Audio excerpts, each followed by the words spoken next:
¿Se está llenando Internet de creadores antihispanistas? Pues no cabe ninguna duda de que sí. Ya vamos por la cuarta parte cuando originalmente tenía pensado hacer solo 3. Vamos a empezar por una auténtica propaganda gringa falsa. Pero Colón no era ningún héroe.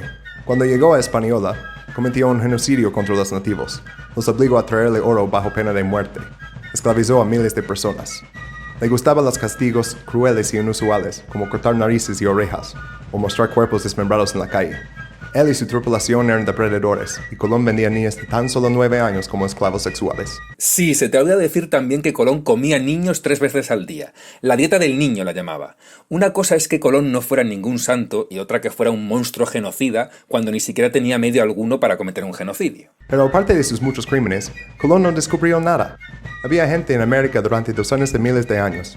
Sí, a esa gente también la descubrieron los españoles porque nadie en el resto del mundo sabía que estaban ahí. Y el primer europeo en llegar fue Leif Erikson, 500 años antes. Correcto, fue el primer europeo en llegar, pero nunca supo que llegó a América, por tanto no la descubrió. La enseñanza de Colón como descubridor solo sirve a intereses que buscan borrar la historia indígena de América. No, la enseñanza de Colón como un genocida solo sirve a las élites gringas para reescribir la historia, dinamitando la identidad de las naciones en favor del puro globalismo capitaneado por ellos. No debemos honrar a ningún esclavista, violador o asesino. Lenin y los bolcheviques hicieron una revolución con el lema de paz, tierra y pan. El siguiente personaje es uno de esos mestizos que se cree indígena puro y para demostrarlo lleva esas plumas en la oreja y siempre va con un cierto aire de superioridad que le confiere el hecho de querer ser rebelde contra el eurocentrismo supuestamente establecido. Así es como México se volvió católico. No fue así. Esa es la historia que los españoles de la iglesia quieren contar. Algunos indios eran comisionados para asegurar la asistencia a la misa y las personas que no asistían eran castigadas. Así es como Mesoamérica se volvió mexica. No fue así. Esa es la historia que los indigenistas quieren contar. Si bien es verdad que había castigos para indígenas que no aceptaban la religión católica, es imposible que la mayor parte de la evangelización se llevara a cabo con millones de indígenas resistiéndose ante una minoría de españoles que te daban unos azotes si no ibas a misa. Además, la evangelización la concluyó el sistema educativo republicano, ya que unos cuantos frailes no daban para evangelizar a medio continente. Claro, ya parece que los españoles o la iglesia católica iban a contar la verdad. Y si no fuera por el amor de la religión católica, ¿cómo se explican la fe que tienen los mexicanos hoy en día? A ver qué te dice esto. Los indios tienen mucha capacidad, pero los instruidos se vuelven menos dóciles y resignados que los ignorantes. Entonces cristianícenlos, mas no los eduquen. Por hablar de otros colegios, sé que en Pátzcuaro la mayoría de los niños eran indios, en San Luis de la Paz la mayoría eran indios, en Oaxaca, ciudad de Antequera, había indios, no mayoría, había indios en los colegios de la Compañía de Jesús, es decir, en todos o prácticamente todos había en mayor o menor cantidad algunos niños indios. Ahora, nuestro amigo mestizo ha escogido un blanco fácil para responderle. Se trata de la presidenta de la Comunidad de Madrid, Isabel Díaz Ayuso, que claramente no tiene ni idea de historia, pero no mucha menos idea que aquí el indigenista en cuestión. Como el nuestro, que fue llevar precisamente el español y a través de las misiones el catolicismo y por tanto la civilización, la libertad, al continente americano. Para tu información, todos y cada uno de los pueblos, señoríos, reinos e imperios del continente americano eran humanos. ¿En serio? ¿Eran humanos? No jodas. Pues Cortés pensó que eran lagartos y que los mestizos eran fruto de la zoofilia. Aunque para tus antepasados, los míos ni siquiera tenían alma. Los conquistadores se casaban y tenían hijos con mujeres que no tenían alma. Los españoles tampoco trajeron la libertad. Un cambio de administración tal vez, pero ¿libertad? Para cuando tus antepasados llegaron a nuestro continente, los mexicas dominaban desde el centro hasta el sur del actual México. Es que ¿quién iba a poder resistirse ante el poder de un imperio que poseía una capital que flotaba sobre el agua y que era 5 veces más grande que Sevilla en ese tiempo? Vaya que sus ejércitos eran poderosos y sus asedios constantes. Era imposible negarse a pagarles tributo.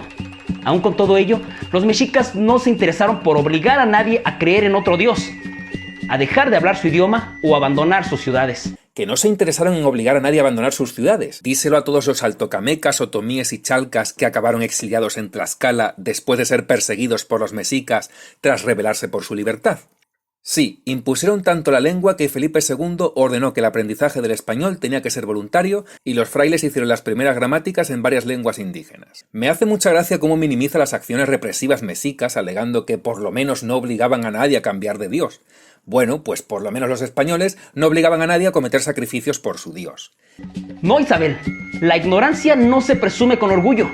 Si los españoles que cruzaron el mar hace 5 siglos hubiesen sido tan buenos, habrían liberado a los pueblos sometidos por el Hueytlatocáyotl mexica. Y lo hicieron. Habrían establecido un intercambio comercial entre ambos mundos. Y lo hicieron. Habrían generado un intercambio cultural. Y también lo hicieron. Y habrían compensado los daños generados por el ejército y las enfermedades. Sí, hombre, si yo te contagio involuntariamente una enfermedad, te tengo que pagar una indemnización. No fastidies. ¿Y qué indemnización pagaron los mexicas por lo que hizo su ejército a otros pueblos? Los españoles llevaron a América la primera vacuna contra la viruela e hicieron la primera expedición internacional de vacunación de la historia. ¿Qué más quieres? Pero lo que hicieron realmente fue destruir todos los templos que encontraron, demostrando el poco respeto que tenían por la religión de sociedades enteras. ¿Y qué respeto tenía esa religión por las vidas humanas que sacrificaban?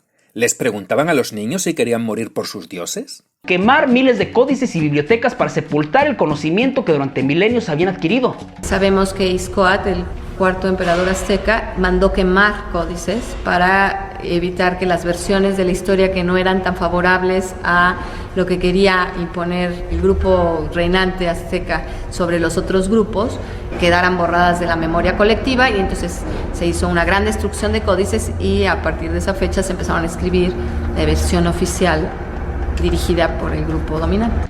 Se adueñaron de las tierras. Los reyes de España firmaron los títulos de propiedad de las tierras comunales indígenas que luego estos usaron para reclamar a los gobiernos republicanos que se las expropiaron.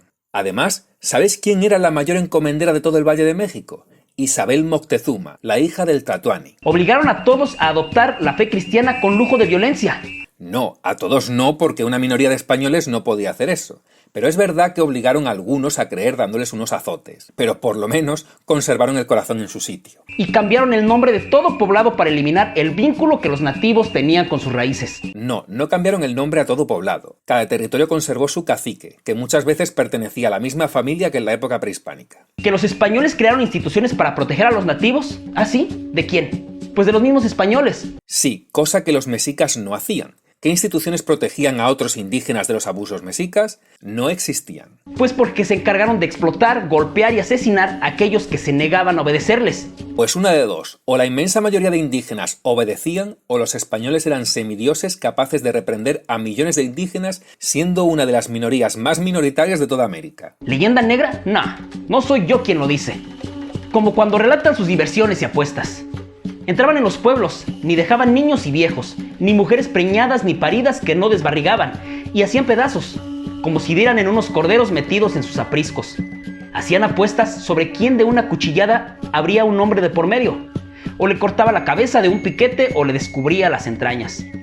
Tomaban las criaturas de las tetas de las madres por las piernas y le daban de cabeza con ellas en las peñas. Fray Bartolomé de las Casas, brevísima relación de las Indias. Leyenda negra, eso no existe.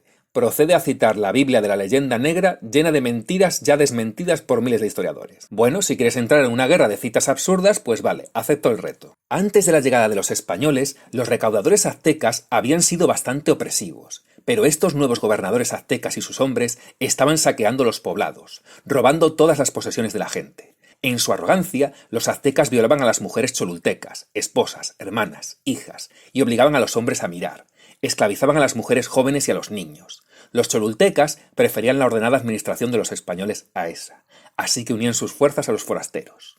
Richard Lee Marx, Hernán Cortés. Es más, los indígenas apoyaron tanto a los españoles que no solo podemos hablar de los famosos tlaxcaltecas. Hasta los mismos soldados mexicas marcharon con los españoles a conquistar desde Guatemala hasta la Florida. Ahí se les puede ver marchando con su estandarte mexica del famoso águila con el nopal. Vaya que tenemos un concepto de libertad totalmente distinto. Porque para nosotros es algo con lo que se nace.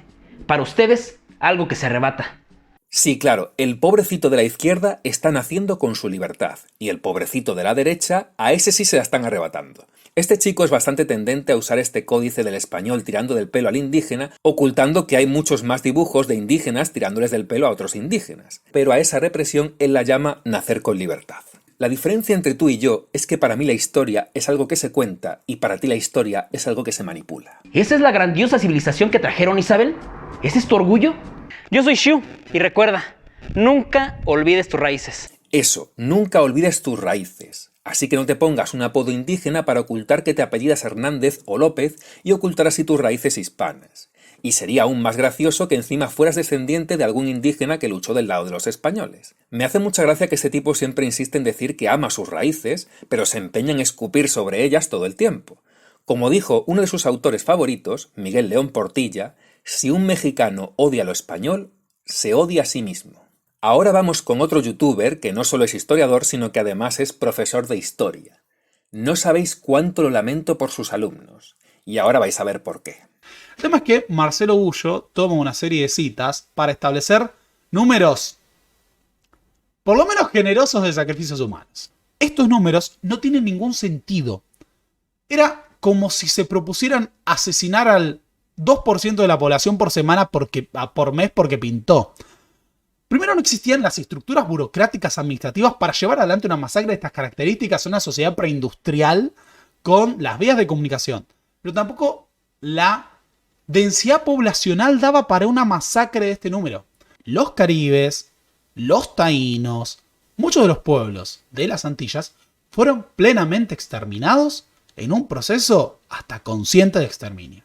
Si nosotros tomamos el número menos exagerado de 50 millones de habitantes y pasamos a una población de 5 millones, hablamos de una tasa de mortalidad del 90%, pero alcanza un número que es comparable al número de muertos de la Segunda Guerra Mundial, pero en una densidad poblacional del mundo mucho menor. No hay nadie en el campo de la disciplina histórica seria exagerando la brutalidad española. Colonización de América y posterior exterminio de todos los pueblos nativos. No todos igual. Bueno, pero gran parte. La mayoría. La mayoría. El discurso de la leyenda negra en el siglo XXI es básicamente una teoría de la conspiración. A ver si lo he entendido bien. Los números que da Marcelo Gullo sobre sacrificios humanos mexicas son imposibles para ti porque son demasiado altos para una sociedad preindustrial, con lo cual estoy de acuerdo. Pero que otra sociedad preindustrial como la de los españoles haya producido una catástrofe poblacional igual a la de la Segunda Guerra Mundial, para ti es completamente factible. Y encima tienes los huevos de decir que la leyenda negra a día de hoy es una teoría de la conspiración. No te lo crees ni tú. ¿Me puede usted, señor profesor, decir paso a paso de qué forma una manga de españoles mal equipados sometieron o mataron a 50 millones de personas? Pues el profesor va a responder a esta pregunta y de la peor forma posible. Para empezar, dice que no existe leyenda negra a día de hoy, pero usa para ilustrar su conferencia precisamente los grabados que hizo Theodore de Bry como propaganda contra España. Bueno, vamos a ver los dizque argumentos del profesor. En la isla de Santo Domingo o La Española, en Cuba, el legado de ancestría genética de la población originaria es muy reducido. Veo que tus conocimientos de historia son equiparables a tus conocimientos de matemáticas. Es verdad que la mortalidad de las Antillas fue alta, pero también su densidad de población era muy baja. Eran poblaciones tribales y no civilizaciones como la inca o la mexica. ¿Y sabes lo que pasa cuando a lo largo de siglos aumenta exponencialmente la inmigración hacia un lugar poco poblado? Que el porcentaje de la población local disminuye drásticamente. Y no necesariamente porque hayan muerto. El sometimiento de la población a condiciones que facilitaron la propagación de enfermedades y la sobremortandad generada por las mismas. De nuevo, ¿cómo los españoles pudieron explotar a decenas de millones de indígenas? ¿Cuántos indígenas explotaba cada español? ¿5.000? ¿10.000? A ver si tu problema van a ser más las matemáticas que la historia. Ahora, para que puñados de europeos sean capaces de conquistar un territorio tan amplio, poblado por tanta población, y sobre todo imperios como el Azteca o el Inca, no solo se van a tener que basar en el ejercicio de la violencia de la conquista, sino también en el ejercicio del terror y en desarrollar un poderoso aparato de dominación. Se van a basar en las alianzas con multitud de pueblos indígenas para compensar su abrumadora minoría. Según la zona, entre el 70 y el 99% de los ejércitos conquistadores van a estar compuestos por indígenas aliados de los españoles. En el caso de Chile, fueron 11 españoles y 1.000 indígenas. ¿Tú te crees que los 11 españoles triunfaron gracias al ejercicio del terror? Lo dudo mucho. Y no es que este historiador no hable de las alianzas entre españoles e indígenas, pero apenas lo hace de pasada, y de entre los muchos pueblos que se aliaron con los españoles, solo menciona a uno. Los tlaxaltecas, por más que había una guerra civil en el imperio, en el Tahuantinsuyo. ¿Cómo es? Tahuantinsuyo. La palabra es Tahuantinsuyo. Es que no sabes ni cómo se llaman las sociedades prehispánicas. El tema es que estas acciones, que si bien existieron, van a ser exageradas por la propaganda que en su momento hicieron circular. Y esto incluyó torturas, incluyó utilizar sabuesos para despedazar a prisioneros como una forma de escarmiento. En el caso de los caribes, por ejemplo, se inventó la idea de la antropofagia. Había algún caso marginal. Esto representa a los indios caribes comiéndose un asadito delicioso de seres humanos, pero se exageró absolutamente como un instrumento de propaganda por parte de los propios españoles para justificar la conquista. No puede ser más lerdo. Vamos a ver. Ese grabado que estás mostrando no lo hicieron los españoles. Es otra de las obras de Theodor de Bry, que de español tenía lo que yo de sueco. Es que no sabe ni lo que está enseñando y es profesor. ¿Qué va a ser lo próximo? ¿Confundir un Velázquez con un Picasso?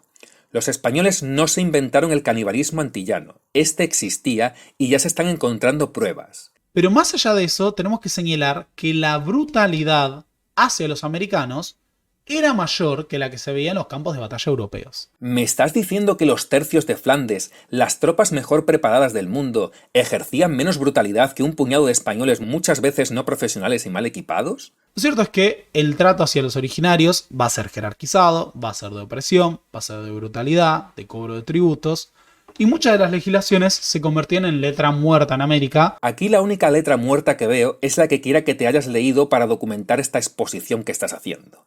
Hubo encomenderos que perdieron todas sus tierras por tratar mal a los indígenas y ser denunciados por esto. Sepúlveda, las casas, pero antes también Francisco Vitoria, fue parte de este debate. Podemos considerarlos humanos, tienen alma, son animales. Pero ¿cómo van a dudar autores como Sepúlveda de si los indios eran personas con alma cuando los españoles ya llevaban más de 50 años evangelizándolos y cuando Isabel la Católica había dicho que son hombres libres y no siervos? Es que ya ni la Wikipedia comete ese error. Hacía años que el Papa ya había dicho que eran hombres dotados de alma. Decir lo contrario en ese debate habría sido una herejía. Y hablando de herejes, la Inquisición tampoco se escapa a la ignorancia de este profesor. La Inquisición matando judíos en España fue un fenómeno singularmente español y, como siguió ocurriendo desde un aparato burocrático, fue muy específico de España. Sí, claro, porque en Portugal, Italia o Francia no había inquisiciones con características similares. Pero sí iba a ser responsable de miles de ejecuciones de judíos en la hoguera. Posiblemente en torno a 10.000. A lo largo de toda su existencia. 10.000 son las víctimas totales de la Inquisición en su estimación máxima, de las cuales podrían ser judíos menos de la mitad. Pero bueno, después de las barbaridades que ha dicho, esto ya me suena hasta razonable. Discutir de leyenda negra atrasa. No, esparcir la leyenda negra atrasa, como haces tú, que atrasas a tu audiencia y a tus alumnos enseñándoles cosas equivalentes al terraplanismo. Como que un puñado de españoles del siglo XVI realizó una catástrofe demográfica equiparable a la de la Segunda Guerra Mundial. Ni en el siglo XVI los enemigos de España se atrevían a ser tan negrolegendarios como tú. Si yo fuera profesor y un alumno me hiciera una exposición como esta, le pondría un suspenso vitalicio. Pero hubo atrocidades, hubo una catástrofe demográfica, y tener nostalgia por un imperio gobernado por gente que se casaba entre primos no tiene sentido en el siglo XXI. Es una instancia histórica que está superada. Sí, porque tener nostalgia de la libertad que trajeron consigo las conquistas de la Unión Soviética tiene todo el sentido del mundo en el siglo XXI. Y no contento con hablar de historia sin saber, ahora también va a hablar de hispanismo sin saber. Acá tenemos Isabel Vieja Meada, escrito en la pared. Isabel I Vieja Meada. Eso es un pelotudo. Corriste en Chacabuco por Realista y Cagón. Tenemos a Cristóbal Colón allá medio bardeado. Una huipala. Y claramente una cruz de Borgoña toda quemada, como corresponde. Posiblemente un trofeo de guerra de cuando la pija reumática y correntina de San Martín sometió a todos sus soldaditos realistas. Más bien las pijas inglesas que tenían bien enculado a San Martín y sometieron a tu país. Y construye sobre eso un aparato colonial bajo el nombre de estructuras virreinales. Sí, bueno, también había un virrey inglés en la India en el siglo XX, como todos sabemos, sí, pero obvio. Bueno, no importa. Sí, y también los ingleses dicen que en su país hay comida, como todos sabemos. Cualquier monarquía puede tener un virrey. Lo que no tienen todas las monarquías son reinos y provincias de ultramar, como Inglaterra, que lo que tenía eran colonias. razón por la cual en las Cortes de Cádiz había diputados hispanoamericanos, mientras que en el Parlamento británico jamás hubo representación de sus colonias, porque eso es lo que implica ser colonia. Bueno, es pura y exclusivamente producto de la crisis de la identidad española. No es casual que en un contexto en el cual los propios estados nacionales europeos se sienten sometidos por la entidad supranacional, que es la Unión Europea, en un contexto en el cual se cuestiona a el orden republicano y aparecen partidos extremistas, en un contexto en el cual los movimientos separatistas toman poder, reaparece la narrativa de la leyenda negra como parte de una reivindicación positiva del pasado histórico español. De esa manera, la nostalgia imperial y el filo-imperialismo es parte, en realidad, de la búsqueda de un pasado ideal, de una identidad en la cual anclar las luchas políticas. Perfecto. No dominas la historia de España y encima te quieres meter a psicólogo de España. Luego se quejarán los izquierdistas cuando los liberales dicen que la razón por la que la gente es de izquierdas es porque tienen envidia de la gente triunfadora y cosas así. Más o menos ese es el mismo nivel de análisis que tiene el profesor. El hispanismo nace primero de darse cuenta de un engaño. La historia que nos han contado profesores como tú en el sistema educativo es falsa y absolutamente mutilada. Una vez uno es consciente de que los hispanos solo fueron relevantes cuando estuvieron unidos y totalmente irrelevantes cuando estamos separados, solo hay que saber unir puntos. La situación de España en la Unión Europea es tan solo un episodio más dentro de los 2 siglos de fracasos que todos los países hispanos hemos protagonizado. No es ningún punto de inflexión ni marca un antes y un después, así como tampoco lo son los nacionalismos vasco y catalán que han existido desde hace más de un siglo. Me llama mucho la atención de cómo que el hispanismo sea popular en España, que vos decís, bueno, es un país con una identidad nacional muy que no existe, o sea, que existe pero está toda agarrada con hilitos, que es básicamente someter al resto del territorio al centralismo madridista. Sí, someter al resto del territorio al Real Madrid, porque por si alguno no lo sabe, el único madridismo que existe es el de la afición del Real Madrid. De verdad que si pudiera pedir un deseo, sería que hablar sin tener ni puta idea costara dinero. Pocos países en el mundo están más descentralizados que España. Y si la identidad española no existe después de 500 años de historia, imagina la de un país como Argentina, hecho básicamente de españoles e italianos. Siendo que además Italia es un país más joven que la misma Argentina. Retomar una narrativa tan falopa como la del hispanismo, ¿no? Que siempre se toma esto de que son nuestras raíces católicas. La madre patria. La madre patria, compartimos religión e idioma. Tipo, la única forma que sostengas eso en el continente americano no cuela, amigo, porque es como que España tiene el tamaño de 2 provincias acá y tenemos más de 20. Así iguales que podemos seguir creando en Estados Unidos. O sea, Argentina tiene más o menos como 2/3 del tamaño de Europa. No cuela eso de, tengo tener una misma religión y un idioma te hace ser una misma nación, ¿no? La cara que se les va a quedar cuando se enteren de que España tiene más habitantes que Argentina. Fijaos el dizque razonamiento lógico. Lo de la lengua y la religión no cuela porque Argentina es geográficamente mucho más grande que España. Me muero por saber cómo ha unido esos 2 puntos en su cabeza. Por alguna razón deberíamos someternos al Imperio Español. Porque eso es claro, o sea, no es como que la respuesta más fácil sería la de oponerse y decir, no, amigo, ¿cómo voy a permitir unirme al Imperio Español? Porque no es como que vamos a decir, no, vamos a unirnos al Imperio Hispánico, vamos a hacer toda parte. No, mentira.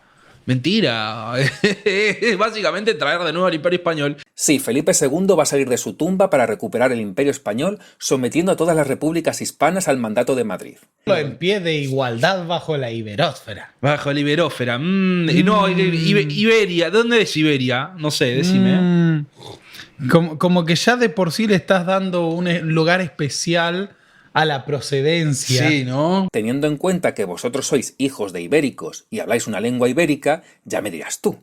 De todas formas, aquí están mezclando el hispanismo con el proyecto iberófono de Armesilla. ¿Qué país más grande? Hablan el mismo idioma y tienen la misma religión que nosotros. ¿O no? ¿Cuál hay? ¿Por qué no sería argentinósfera? ¿Que por qué no sería argentinósfera? Porque, que yo sepa, vosotros estáis hablando español, no argentino. Y España tampoco es católica precisamente porque Argentina la evangelizase. La cultura argentina es de base hispana. Incluso los italianos que fueron a Argentina procedían más del sur, que ha sido más tiempo parte del Imperio Español que de Italia. Y aunque Argentina tuviera el triple de población y de territorio, seguiría siendo de cultura hispana. No me puedo creer que le tenga que explicar esto a un profesor de historia. En fin, vamos con otro youtuber que es todavía peor si cabe. Me voy a enfocar en 5 mentiras que las he encontrado en todos los autores de la leyenda rosa española. 1. El tribunal de la Inquisición era solo para los españoles, no para los indios. Cito el Código de las Leyes de Indias, libro 1, ley 1, o sea, la primera ley del Código, que establece el alcance y la jurisdicción del Tribunal de la Inquisición. Cito: todas las ciudades, villas y lugares de las Indias, así de los españoles como de los indios naturales. Cierro cita. O sea, el Tribunal de la Inquisición regía en todas las Indias. Esta es, sin exagerar, la manipulación más desvergonzada que he visto desde que abrí mi canal. Para empezar, la primera ley del libro 1 no habla de santo oficio, sino que es la primera ley pero del título 19. Y para terminar, lo que quiere decir esa ley es que las autoridades de todas las poblaciones de las Indias, tanto de españoles como de indios, tienen la obligación de recibir y ofrecer alojamiento a los miembros del Santo Oficio allá donde vayan. No tiene absolutamente nada que ver con la jurisdicción de la Inquisición. Por tanto, la primera en la frente. El primer supuesto mito que has intentado desmentir era cierto. La Inquisición no podía juzgar a los indígenas como se dice explícitamente en el libro 6. Cierto es que los indios podían recibir castigos de índole religiosa, como los podían recibir también los españoles, pero no se les podía ejecutar como a los españoles u otros europeos. Autores que dicen que el Tribunal de la Inquisición era solo para los españoles, no para los indios, en la letra chica suelen aclarar que lo que quieren decir es que solamente regían los territorios bajo el dominio efectivo de los españoles. Es la misma razón por la que el Estado Islámico solo decapita a los infieles en los territorios que gobiernan ellos y no en Australia, en los países que todavía no han dominado. Dime un solo autor que haya puesto eso en la letra pequeña, por favor. 2. Muchos negros eran libres y la esclavitud no podía durar toda la vida. Cito las leyes de Indias, el libro 5, ley 3.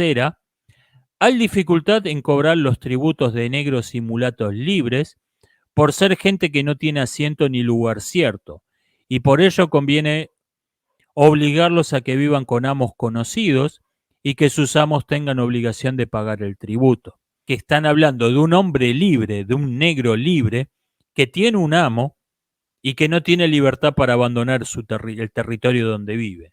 En el mismo sentido, tenemos que interpretar las leyes que hablan sobre la libertad de los indios. El régimen de las encomiendas era análogo al que regía sobre los libertos, los ex esclavos africanos. El liberto es un esclavo que ha sido liberado, que se ha vuelto libre, lo cual significa que tiene cierta autonomía y que paga impuestos. En ninguna sociedad esclavista nadie deja realmente de ser esclavo. Sí, el negro pagaba por su libertad para seguir siendo esclavo y además pagar tributo. Para empezar, esa ley que cita no está en el libro 5, sino en el título 5 del libro 7. Y para terminar, los esclavos que estaban debidamente localizados y pagaban el tributo no tenían que recurrir a un amo para pagarlos, y estaban completamente a su aire. Si es verdad que si leéis la ley os puede llevar a confusión si no la conocéis. Y para eso he traído al historiador y jurista César Pérez para que nos la explique. En este caso se entiende que los esclavos lo que tienen es una capiti diminutio, una disminución en la capacidad de ejercicio y por tanto pueden ser titulares de derechos y deberes, pero no pueden ejercerlos por cabeza propia, salvo que obtengan la libertad vía por actos mortis causa, vía por manomisión en vida del esclavo, del amo, etcétera, ¿no? Esto es lo que realmente está ocurriendo.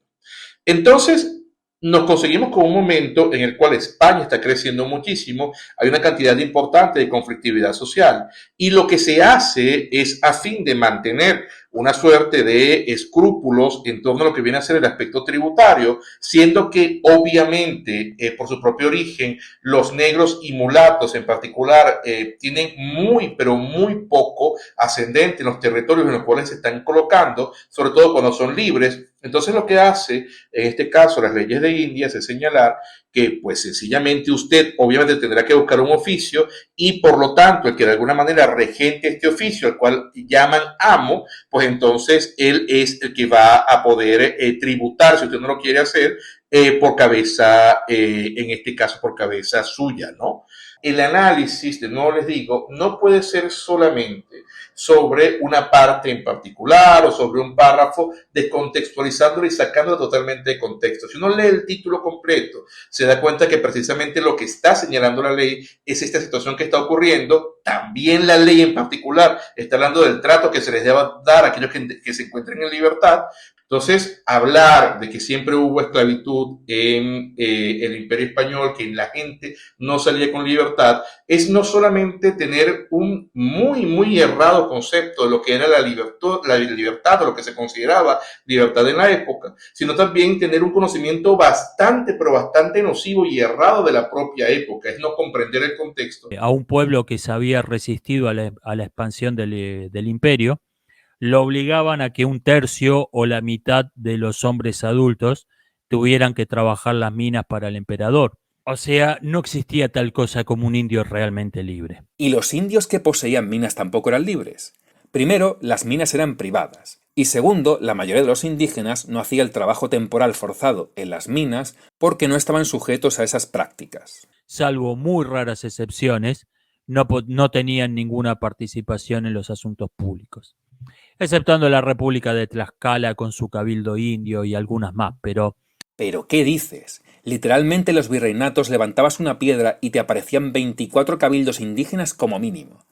Tercero, el Imperio Español fomentaba los casamientos mixtos. Cito a las leyes de Indias, libro 5, ley número 5. Procúrese en lo posible que, habiendo de casarse los negros, sea el casamiento con negras, y no queden libres por haberse casado, cierro cita. 4. El Imperio Español no fue un régimen de castas. Y bueno, baste citar las leyes mencionadas en contra de los casamientos mixtos para desmentir esto, por sí mismas. Se salta las disposiciones que van desde Isabel la Católica diciendo que haya matrimonios mixtos entre españoles e indios y la ley de Fernando el Católico aprobando los matrimonios mixtos, y solo se basa en una recomendación que solo afecta a africanos y que tuvo lugar porque se detectaron varios casos de maltrato de hombres africanos a indias. Falacia de la evidencia incompleta nivel Dios. Y la mentira 5. La guerra de independencia fue orquestada en Londres. Esto era un paraíso terrenal donde todo el mundo era feliz y no había violencia y no había discriminación y era próspero. Y vinieron unos malvados esclavistas que no sé cómo tenían esclavo si no existía la esclavitud, orquestado por Londres y arruinaron todo. Bueno, dejando las caricaturas aparte, las independencias sudamericanas, que no la de Nueva España, fueron parcialmente orquestadas en Gran Bretaña, y hay numerosas pruebas de ello. Miranda recibió capital inglés. San Martín casi con toda seguridad conoció el Plan Maitland, que, en términos generales, fue el que siguió partiendo de Buenos Aires hasta llegar a Perú. Y tanto Miranda como Bolívar como San Martín fueron a América desde Europa en embarcaciones inglesas, recibiendo además apoyo económico y militar por parte de capitales y mercenarios británicos. Para empezar, esta idea tiene un trasfondo de supremacismo racial que más o menos explícito, más o menos velado. En algunos autores es totalmente explícito. Lo que te están diciendo es que el verdadero agente causal no puede haber sido nativo, tiene que haber... el verdadero agente que causó las guerras de independencia tiene que haber sido algún país europeo. Esto está porque los pueblos inferiores no pueden rebelarse. Esto está, en algunos casos es totalmente explícito. Pues dime un caso porque es la primera vez que escucho una estupidez como esta. Rebeliones indígenas ha habido toda la vida. Eso sí, aplastadas por un mayor número de indígenas que estaban del lado de la corona. Por eso fracasó Tupac Amaru II, entre otros. El indigenismo y el hispanismo, ambas tienen en común ser ideologías que rechazan la verdadera historia y la reemplazan por una pseudohistoria que se han inventado ellos, que se sacaron del sombrero, aliens. Mira quién fue a hablar. Y creen que sus propias fantasías, sus masturbaciones mentales son una fuente de información más fiable que los documentos históricos para conocer el pasado, que son ellos. No me agrada Ninguna doctrina cuyo primer postulado sea negar la realidad, sea ordenarle a sus adeptos que dejen de ver el mundo real y se vayan a vivir a un país de las maravillas que se han inventado. Y esto lo dice el tipo que se autodefine como talibán progresista.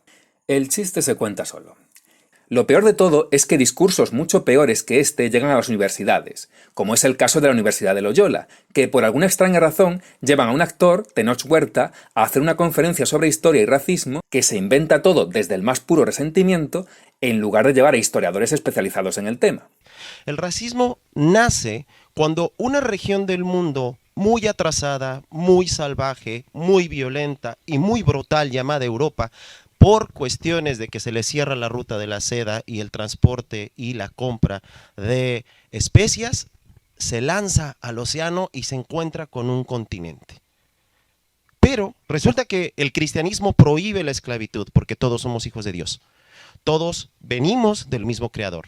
Entonces, ellos que necesitaban quien explotara esas tierras, quien las trabajara hasta la extenuación para poder hacer procesos extractivistas de las riquezas y de toda la cultura de estas regiones, se les ocurre decir que al haber razas distintas tienen el derecho divino y el permiso de esclavizar a la gente porque no somos iguales.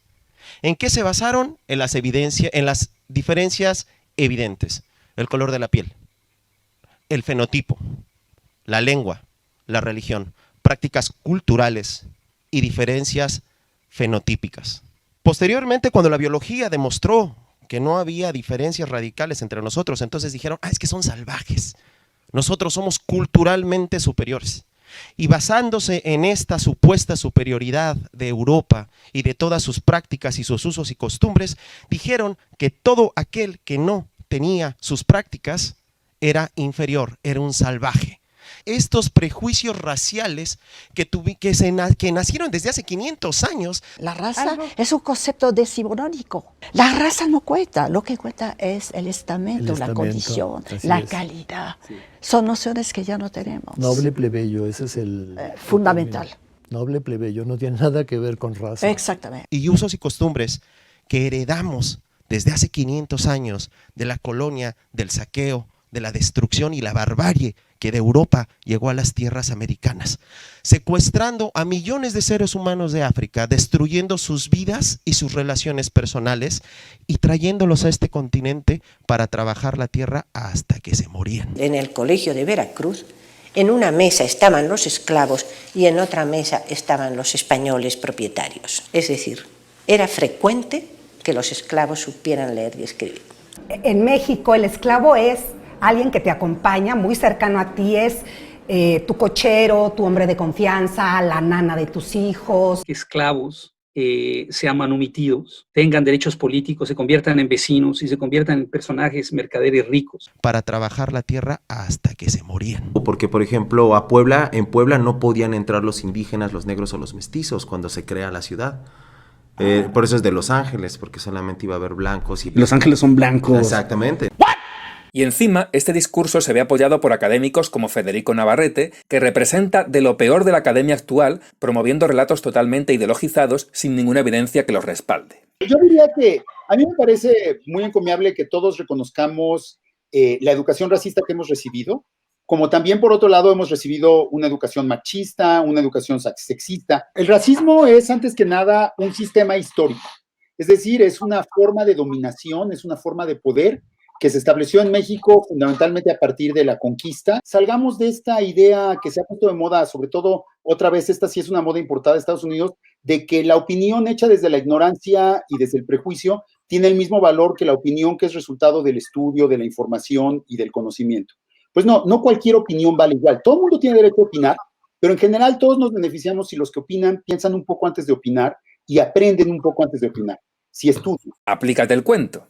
Y claro, si este tipo de discursos baratos se dan en la universidad, pues luego no podemos esperar que al pueblo le llegue otra cosa. Entonces se crean grupos de resentidos para hablar mal del Imperio Español y del hispanismo, como es el caso de este club de los hortos rotos, con las piruetas que hacen para no admitir que son hispanos por puro odio a sus raíces. Por eso es que cuando nos dicen o cuando a mí me dicen que eres hispano, pues yo no me siento nada de hispano porque, pues yo les he dicho, para mí el español es una lengua, es un lenguaje de fracasados. O sea, el español a mí no me ha dado nada. No me ha dado nada. Yo por eso cuando salgo de México yo prefiero 1000 veces hablar y comunicarme en inglés.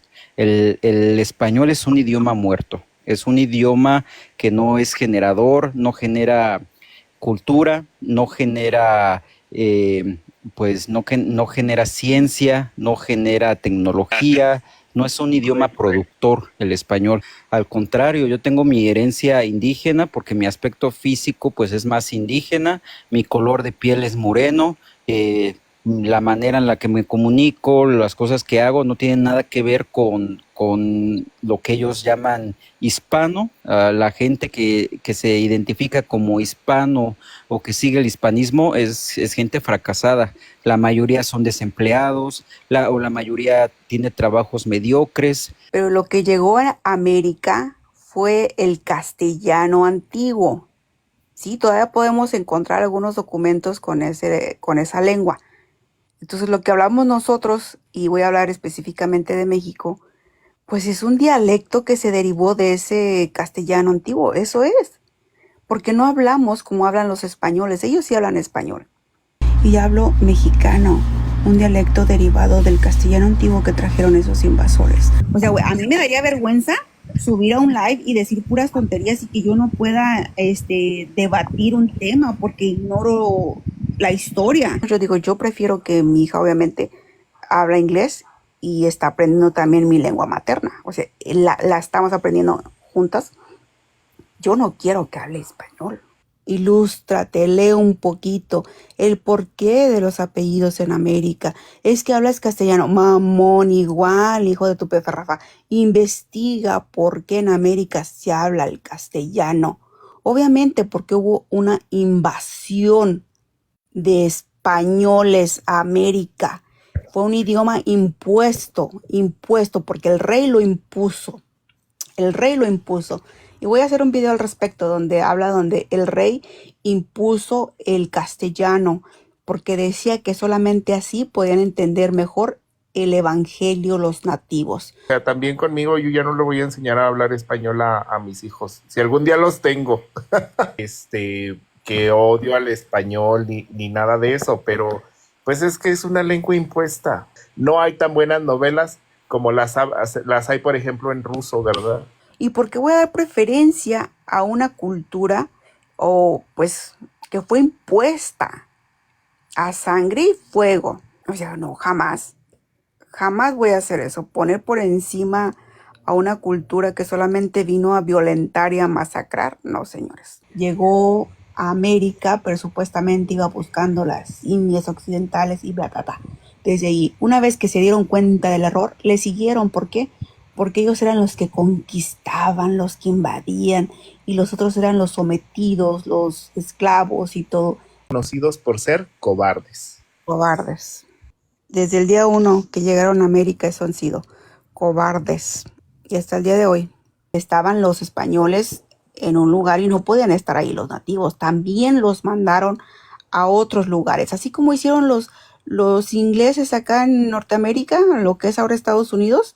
Así hicieron los españoles en América, menos en México. O sea, no podían vivir juntos los nativos con los españoles porque ellos agarraron las mejores tierras y a los nativos los mandaron lejos de ahí. A mí me daría vergüenza subir a un live y decir puras tonterías. Precisamente en las independencias rechazamos todo lo hispano. Uno lo ve en los documentos. Pues Allende nunca se dijo mexicano, Morelos tampoco, Hidalgo tampoco. En todo caso, españoles americanos, que era lo que eran súbditos de una unidad que se llamaba Monarquía Española, y ellos así se declaran cuando les preguntan quiénes son. Creamos naciones nuevas y ya no somos esa identidad, la abandonamos totalmente. Que tenemos restos ahí de esa cultura, sí lo tenemos, pero son restos, pero nosotros decidimos crear otra identidad, otra nación y otra cultura. Viene también desde las instituciones, ¿no? Porque cuando fue la independencia, que los criollos buscaban o querían, o se crearon, mejor dicho, una identidad. Y cuando fue la independencia querían deshacer todo lo que tuviera que ver con España, y se los agradezco porque si no estaríamos como Perú. De ser virreinato del Perú pasó a ser Perú. Imagínate la cagada que hubiera sido Nueva España a llamarnos España. O sea, no manches. Deja de tener un sueño guajiro, eso ya se acabó. No existe ninguna hispanidad ni en la misma península. Pueblos mágicos, no es cultura hispana. Hubo cultura con el virreinato de la Nueva España. Sí, eso sí. Pero no hispana. No. Cambiado de nacionalidad. Yo dije, no, y se acabó. Pero Araceli, pero nosotros somos aztecas y somos mayas y la chingada somos mejores que allá. O sea, hicimos pirámides. Esos güeyes, ¿cuándo hicieron una pirámide?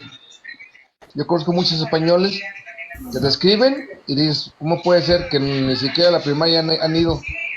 Y ponen México con J porque no saben escribir. En España hay mucha gente que no sabe escribir. Hay mucha gente, de verdad. Hispanistas, que son los españoles actuales o los españoles de allá que se quedaron, y la nueva cultura que se forma aquí con el peso de la raíz madre, que es el indígena. Exactamente. Entonces, paralelamente, de hecho, es más viejo México que la España, si hablamos de la España actual. Sí. Porque México en qué año se funda, cuando llega Cortés y demás. Entonces, esos castellanos que quedan aquí y empiezan a adaptarse también ellos a la costumbre indígena, porque tuvieron que aprender a comer tortilla, a nixtamalizar. Recordemos que los gitanos, que los romaníes son indios, son indios como tú le quieras llamar. Entonces, por ende, España es más india que México. ¡Feliz 4 de julio! ¡Feliz 4 de julio! Felicidades.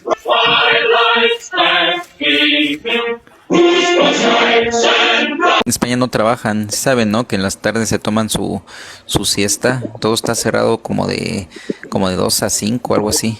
Ellos no trabajan, no les gusta trabajar. Y realmente nunca les ha gustado trabajar. Pero los mexicanos sí, o sea, los mexicanos lo que pasa estamos es que ellos siempre se han sentido superiores y piensan que la demás gente tiene que trabajar para ellos.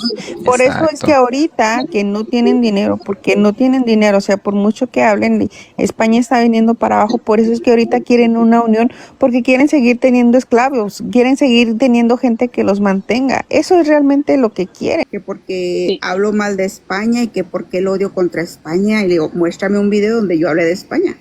Estudien un poquito, prepárense mejor, dejen su odio, dejen eso de querer ser superiores todo el tiempo. ¿Por qué no aceptan que su rey de papel que tienen en España y su reina, la prostituta, no sé cómo se llamaba esa, la cagó, vino aquí a sacar todos los recursos naturales que tenían nuestras tierras para construir España y construir Europa? Toda Europa, incluyendo España, está construida de las espaldas de los nativos y de los de África. Ustedes no construyeron Europa. La razón que Europa está toda vieja y se está cayendo. Vengan aquí a Estados Unidos y comparen la mano de obra latina. La razón que ustedes siguen con esos vejestorios es porque ya no somos tontos. Ya no creemos en sus pendejadas del libro de Diosito los va a salvar y Diosito la resurrección, y creen en esta virgen y creen en este Dios. Váyanse con ese su librito, con esas sus falacias a otro lado.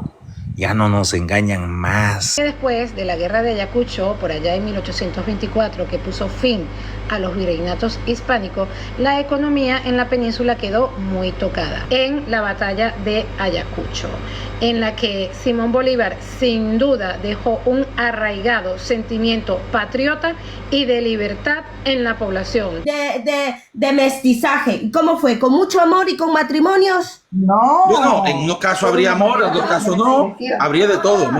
El día que estos ignorantes aprendan algo de historia... Demasiados datos contradictorios, sobrecarga de información, caída del sistema, saturación digital. Mi cabeza, mis circuitos se bloquean.